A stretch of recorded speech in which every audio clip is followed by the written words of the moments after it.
Serious, eerie towns, disappearing diners, and creepy gas stations. What's your true, unexplained story of being in a place that shouldn't exist?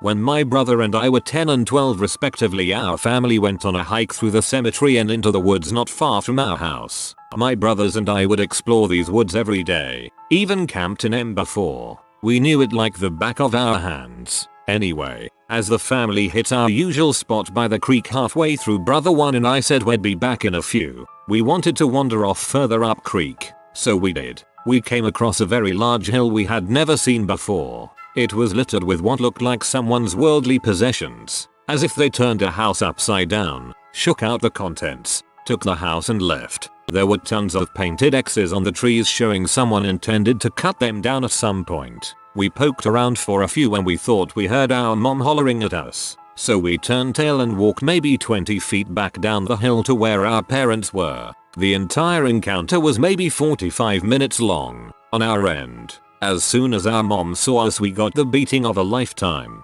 We had actually been gone almost 4 hours. She never saw us walk up any hill and remembered seeing us meandering down the straight path by the creek, not turning up a hill that was 20 feet away. She and her husband and our other brother combed the woods for over 4 hours screaming our names and couldn't find hide nor tail of us. We pleaded our case and even tried showing her the hill. Surely she was messing with us. So we stomped up to the turnoff for the hill and it was gone. Nowhere to be seen. For years we explored the woods determined to find that fricking hill. We covered miles and miles of off-path woods. As we got older we mapped it out. To this day that hill does not exist. We never found it again. Never found the weird furniture, toys, clothes, and other household items that were scattered across the hill. And never met anyone in the area that had a clue about the hill. We probably just wandered way further than we meant to, but I always found it weird that we never found the hill again.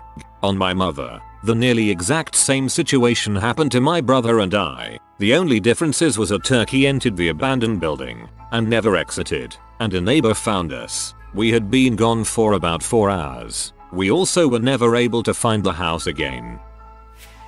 My grandparents had a big farm when I was growing up, and all of the grandkids would help work it over the summer when we were out of school. Anytime we saw a rabbit we were supposed to get it with the hoe or grab the shotgun. I was around 12 or so when I saw a little rabbit in the beans and I didn't want my grandfather to see it, so I tried to chase it off. Followed it into the brush on the land, and for whatever reason I just kept following it because usually I'd lose sight of them pretty quickly once they hit the brush. Kept following until I found what was clearly an old barn ruin. These are pretty normal to happen upon where I'm from and they're fun to look around inside. So I went in. It was weirdly kept up really well with antique tools in great shape and fresh hay. I worried I had crossed into our neighbor's property, so I hightailed it out of there. I asked my grandfather about it and he said our land went way far past what I had described, and I couldn't have left our land in the short amount of time I was gone. So he followed me out there and we couldn't find it. I checked every summer I worked there and never found it again. Not creepy, but it always drove me crazy where that stupid barn went.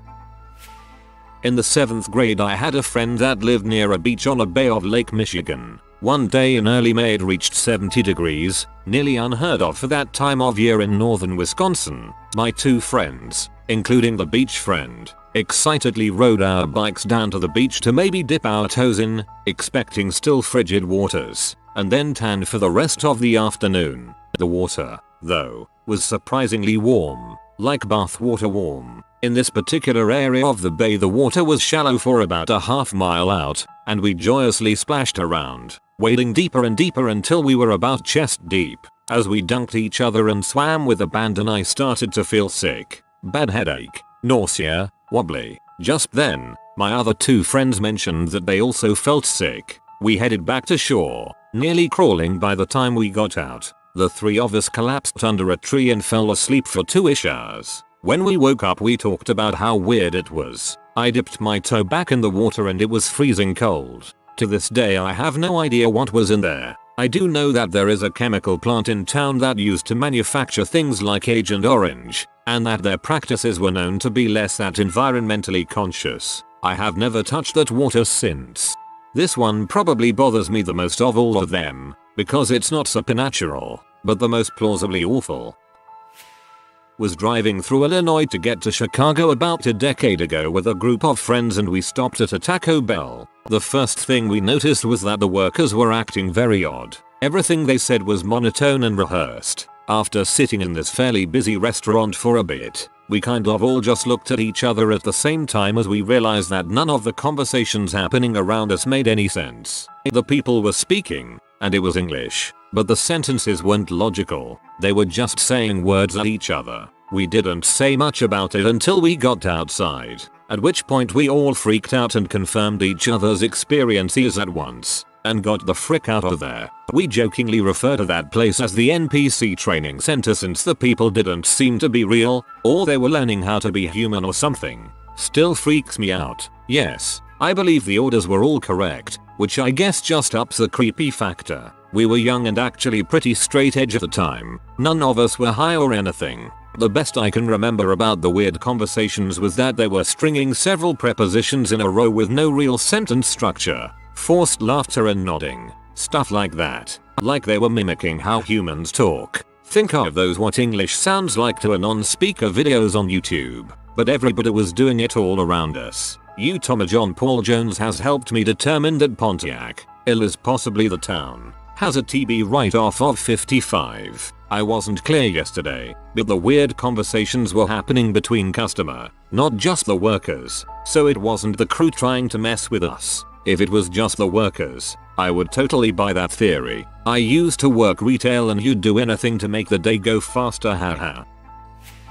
Not creepy, just weird to me. A music store seemed to just show up in my town. I'd lived here 3 years and never saw it. Went in, and the guy had one bass guitar in the store. Me, being a bassist, played it and fell in love. Bought it, and then the next week when I was in town, the store was totally empty, and looked like it hasn't been open in a long time. Got a new bass out of it though, so I'm cool with it being a spooky ghost store. This happened to a friend of mine about 20 years ago. He had been working as an installer of double glazed windows and would often find himself traveling with a crew all over Kent in the southeast of the UK. One job he was doing wasn't all that far from home, so they decided to drive home instead of staying over in B&B. They set off home quite late in the evening and it was already dark. There wasn't much on the roads, and it was pretty cold, so not many pedestrians about. They were going along one fairly straight bit of road when they passed through a fairly unremarkable village. It had the usual things like a pub and a corner shop, but little more else than cottages. About 5 minutes later, a couple of his crew were complaining that they really needed a drink and there must be a pub around somewhere. He suggested that they turn around and go back to the village. They turn around, drive back, and there was no village there. It was just fields. There wasn't any turn-offs, so they couldn't have been mistaken. It was just one straight road.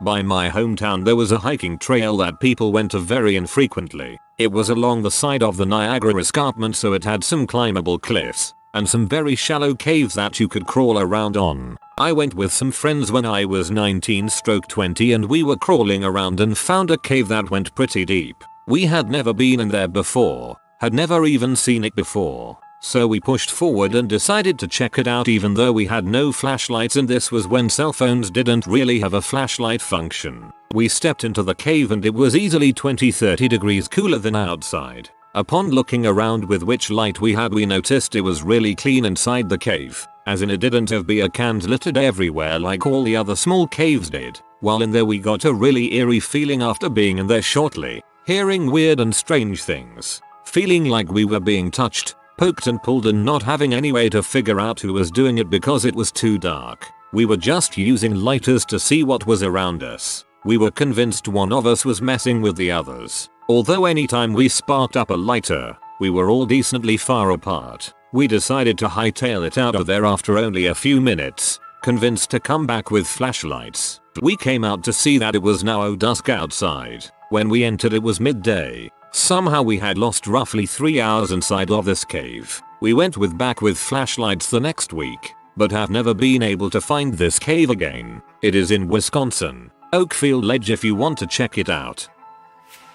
This story takes place in the mid-90s, a time before widely used cell phones and GPS. My two best friends and I, freshly able to drive, decided we would head out on a Saturday to a water park in southern Missouri, about a 3-hour drive from our hometown in northwest Arkansas. We had never been before and just used road maps to get there. We had pretty fantastic time, but as the sun started to reach the tree line we thought we ought to head home. It's about 7 o'clock and we miss a turn, but my friend Paul, who was navigating, said not to worry, another turn was coming up that would get us there just as fast. The next turn took us from detour to completely lost. By 8 o'clock we are on a road that seemed to be lacking in informative road signs and zero lights. We finally see a gas station and are relieved to get some directions as well as some gas. My friend Taylor and I go inside while Paul pumps the gas. We come inside and a very friendly old man in his early 60s who gives us a very large grin and says we yell hello there. It was very Foghorn Leghorn-esque.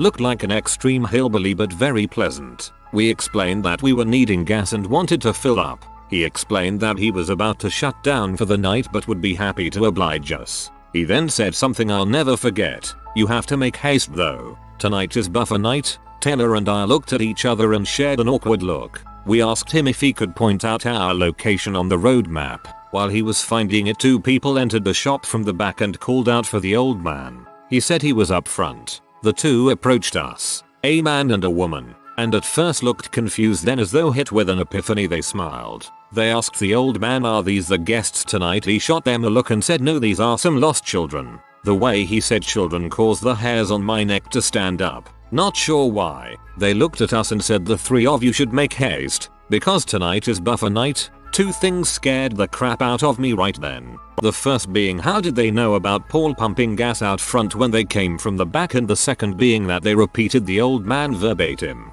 We clarified the directions to get back on a main highway and paid for the gas without waiting for change. Taylor and I booked it out of the gas station to find Paul already in the passenger's seat. When we got into the car we were nearly airborne from the speed we took off. Before we could say anything, Paul told us about how three men from across the street stood under a tree just watching him. He waved but they didn't move a muscle. We just drove as fast as we could until we got back to the highway. To this day I will still have a nightmare every so often about that gas station and what my imagination has twisted buffer night into being.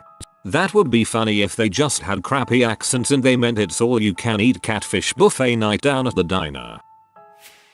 1. There is a town right near me in Pittsburgh, PA, Lincoln Way in Clayton, PA, where a whole street full of families disappeared overnight back in the 70s. Everything, bills, food, clothes, etc., was left behind. No trace of them to this day. You can go on Google Maps and look it up. The houses are abandoned and almost closed off from the rest of the town. 2. There was another instance that I'll never forget. I read it here on a creepiest Google Map places. A man in Canada decided to drive until the highway stopped. Sometime in the past couple years. I believe he started in Winnipeg and kept going NNW until he ran out of road. About 1-2 hours before he got to that point, he saw a lot of cars parked off the side of the road. Keep in mind that there wasn't a single gas station or store nearby and hasn't seen a house for quite some time. There was a lot of about 30-35 cars, old cars, one to say from the 50s or 60s. And in the distance he saw a cavern entrance that was faintly illuminated by light.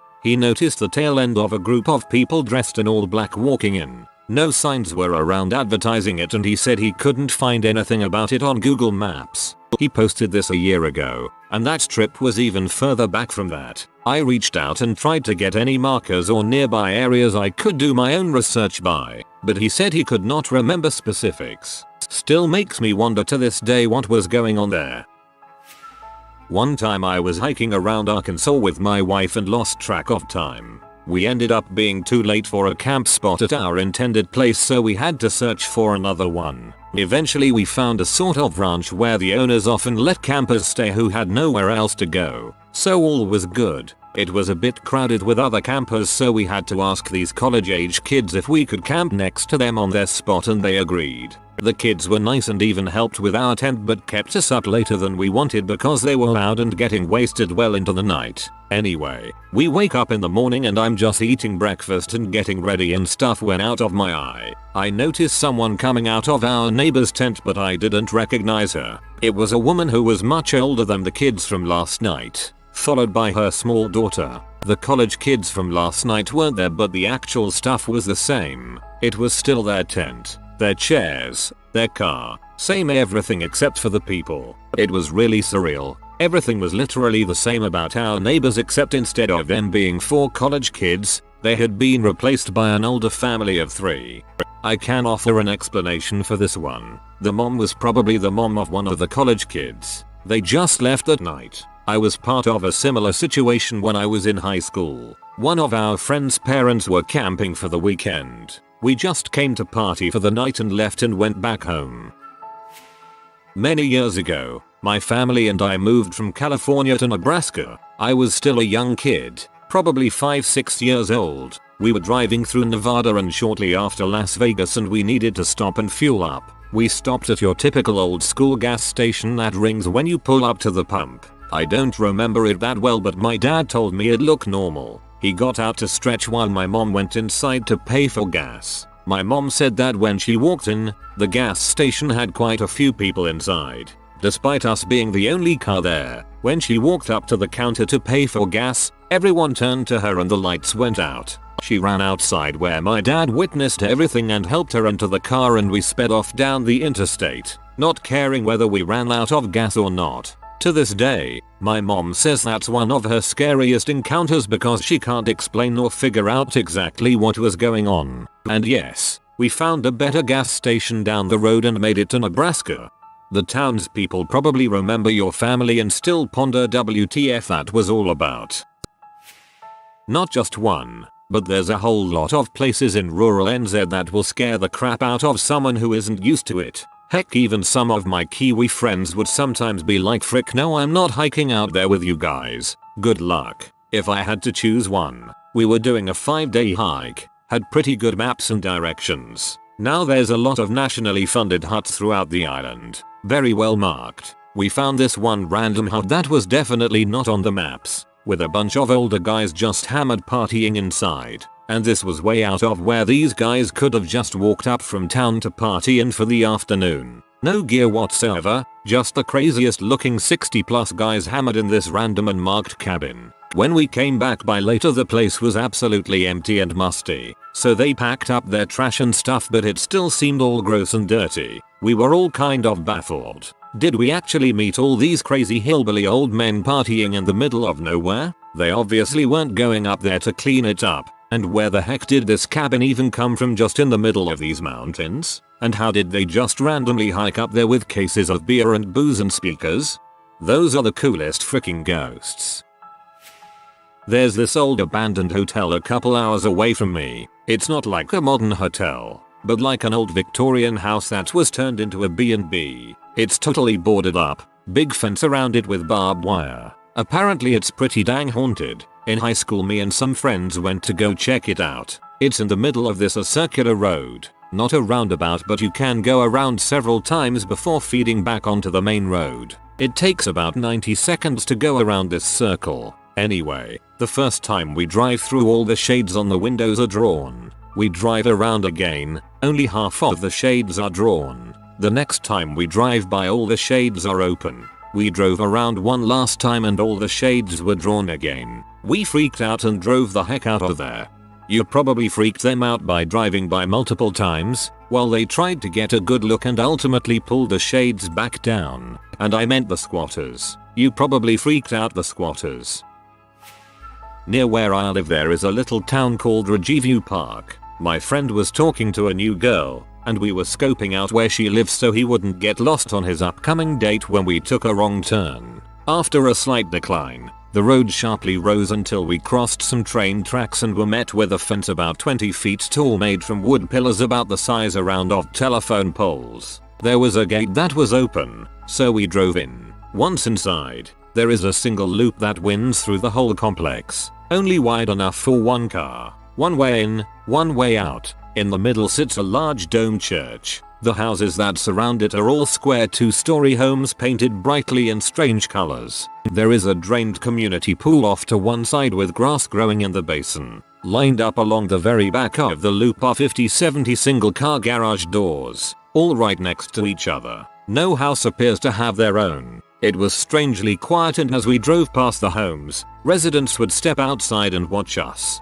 The loop isn't too large, and we eventually made our way around and exited through the gate, and some people walked closer watching us leave. Haven't seen anything else like it. Their website is password protected, and their Facebook page is private. The part you can see says it is a summer community that started out as a Methodist camp and still has religious services, and that they only sell homes to members of the family. Such a creepy vibe to the whole place, and we try to drive through at least once a year when the gate is open.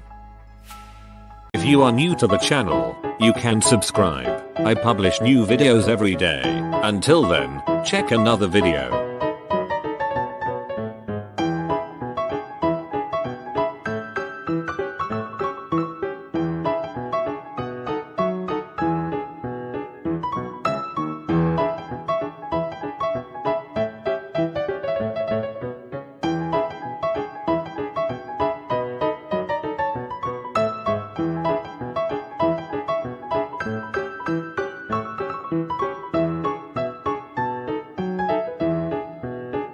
Bye for now.